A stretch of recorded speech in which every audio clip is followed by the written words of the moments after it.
Good morning, students. Today we are going to start the next topic, laws of limiting friction. 11th class के अंदर हमने friction जो है, friction and dynamics of uniform circular motion जो था ना आपका, उसको हम इसको वो टॉपिक इसका स्टार्ट कर रखा है. उसके अंदर हमने फ्रिक्शन और उसके टाइप्स के बारे में पढ़ा होगा इससे पहले. नेक्स्ट इसमें दिया हुआ है laws of the limiting friction. There are 4 laws of limiting friction. Limiting friction के आपके 4 लॉ हैं. फर्स्ट लॉ इसका कहता है,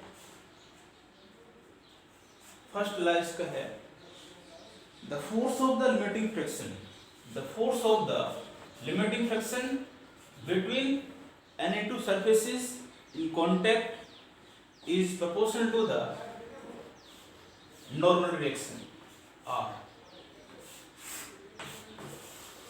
F यहाँ पे क्या है, force of limiting friction, force of the limiting friction. और R यहाँ पे क्या है आपका, नॉर्मल फ्रिक्शन, नॉर्मल रिएक्शन. क्या मतलब हुआ, जो फोर्स ऑफ लिमिटिंग फ्रिक्शन जो आपका जो होता है वो हमेशा डिपेंड किस पे करेगा, वो डिपेंड करेगा नॉर्मल रिएक्शन के ऊपर. जितना बॉडी आपकी हैवी होगी, नॉर्मल रिएक्शन उतना क्या होगा आपका, ज्यादा होगा. आर ज्यादा होगा तो एफ भी क्या होगा, ज्यादा है. सपोज दैट ये कोई बॉडी है, एम मास है, तो इसका नीचे क्या होगा, वेट. और इसको बैलेंस करने के लिए ऊपर हमेशा क्या लगता है, नॉर्मल रिएक्शन. जितना आपका एम जी ज्यादा होगा, हैवी बॉडी होगी, एम जी ज्यादा होगा, तो आर भी क्या होगा, तो आर इज इक्वल टू क्या होगा आपका, एम जी. यही तो होगा, ये फोर्स ही प्रकार से वेट इज फोर्स. जितना बॉडी आपका हैवी होगी उसकी कोरस्पॉन्डिंग फोर्स ऑफ फ्रिक्शन भी क्या होगा, बढ़ेगा, और नॉर्मलाइजेशन भी क्या होगा उसका, बढ़ेगा. तो फर्स्ट लॉ आप यही कर सकते हो. First law of limiting friction क्या होगा, द मैग्नीट्यूड ऑफ द, लिख सकते हो आप इसको ऐसे नोटबुक में, the magnitude of the force of limiting friction between any two surfaces in contact is proportional to the normal reaction between them. तो कोई भी दो सरफेस आपस में कांटेक्ट के अंदर ही है, उनके अंदर जो लिमिटिंग फ्रिक्शन फोर्स जो है वो डिपेंड किस पे करेगी, नॉर्मल रिएक्शन के ऊपर. सेकंड इसका लॉ है डायरेक्शन जो है, direction of force of limiting friction हमेशा अपोजिट होगी मूविंग बॉडी से. ये पीछे बताया था हमने. डायरेक्शन ऑफ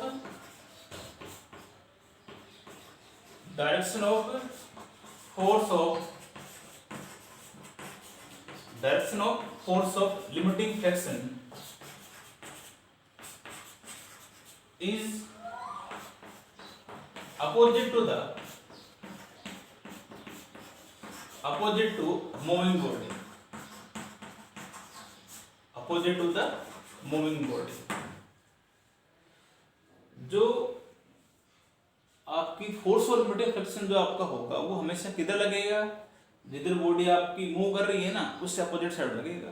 फ्रिक्शन फोर्स वैसे भी हम बता रखे हैं आपको, हमेशा किधर लगेगा, जिधर बॉडी मूव कर रही है ना उसके अपोजिट साइड में आपका फ्रिक्शनल फोर्स एक्ट होता है. ठीक है. थर्ड इसमें आता है the force of limiting friction, the force of limiting friction is independent of the apparent area, is independent of apparent area.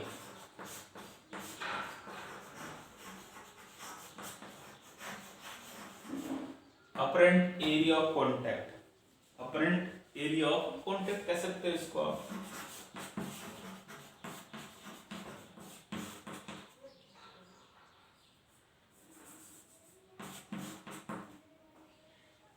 तो फोर्स ऑफ लिमिटिंग फ्रिक्शन जो है ना वो डिपेंड नहीं करता apparent area of contact.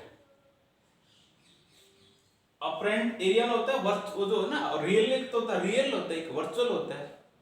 Virtual को हम apparent कह सकते हैं, उस पर डिपेंडेंट होता है। डिपेंड किस पे करता है force of limiting friction? Depend upon the nature of material, nature of material the surface in contact and there state of polished rough surface है या प्लेन सरफेस है, उस पर डिपेंड करता है। तो इसमें शॉर्ट में मैं कह सकता हूँ it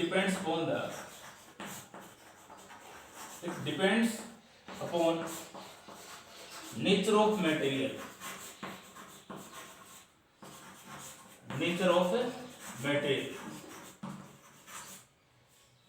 of the material and their state of polish and their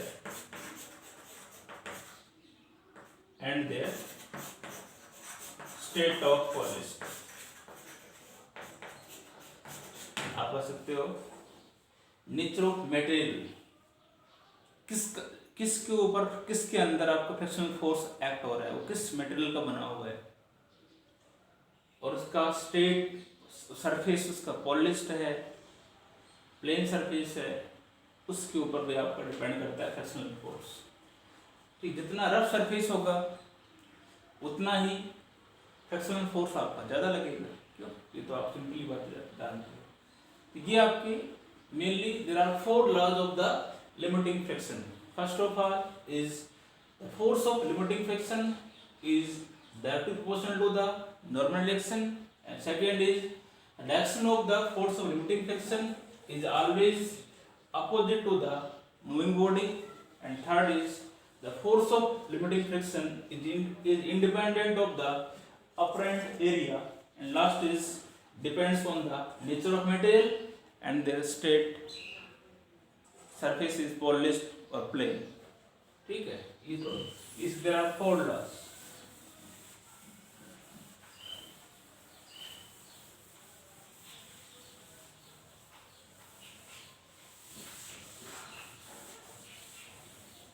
next इसके अंदर आता है coefficient of friction.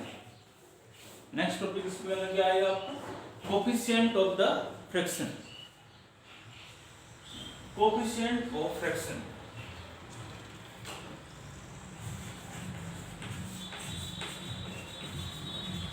Coefficient of friction.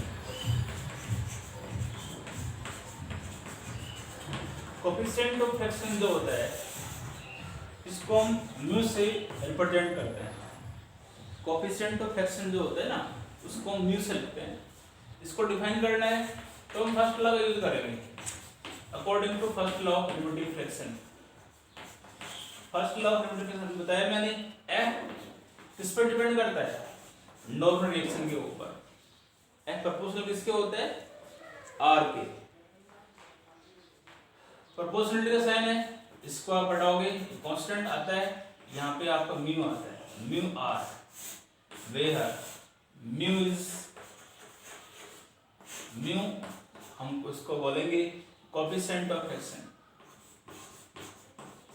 Mu यहाँ पे क्या है? Mu is called coefficient of friction.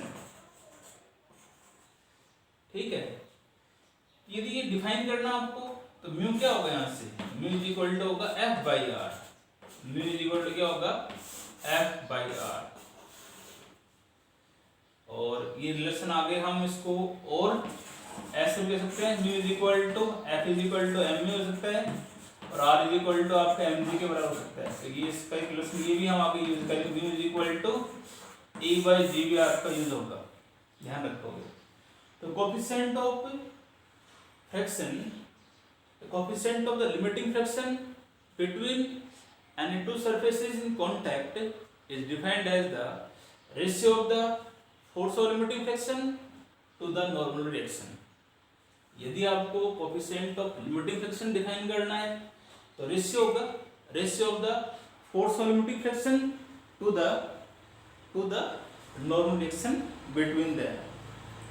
Coefficient of friction depend करता है nature of the material of the surface in contact और temperature of surface, temperature of the surface. यदि कोई body जो है when a body is actually moving over the surface of another body, depend temperature के ऊपर कह सकते हो, नेचर ऑफ मेटेरियल के ऊपर कह सकते हो, नेचर ऑफ मेटेरियल के ऊपर आपका डिपेंड करता है, इस पर डिपेंड करता है temperature, nature of material of the surface. ठीक है, अब हम इसके अंदर ये कह रहे हैं when a body is actually,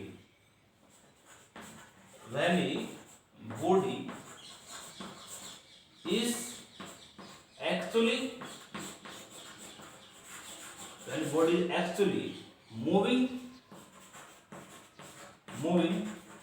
over the surface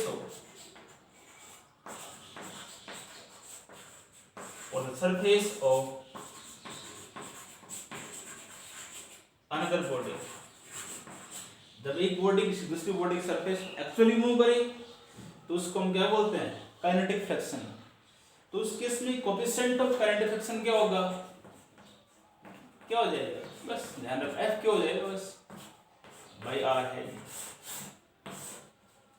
तो म्यू की जो है यहाँ पर, इसको हम क्या कहेंगे, this is called coefficient of the kinetic friction, coefficient of the kinetic friction. Coefficient of kinetic friction between any two surfaces in contact is defined as the ratio of the force of kinetic friction to the normal reaction. Coefficient of kinetic friction define करना है ratio of the force of kinetic friction to the normal reaction। ठीक है,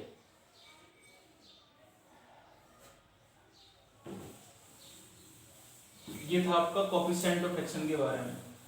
relation इसका होगा F by R, F is equal to ma, mu is equal to A by G भी होगा। A का मतलब लीनियर एक्सेलरेशन और G आपका होगा acceleration due to gravity. Body actually move कर रही है सरफेस के ऊपर, तो उस केस में उसको हम कहेंगे coefficient of the kinetic friction.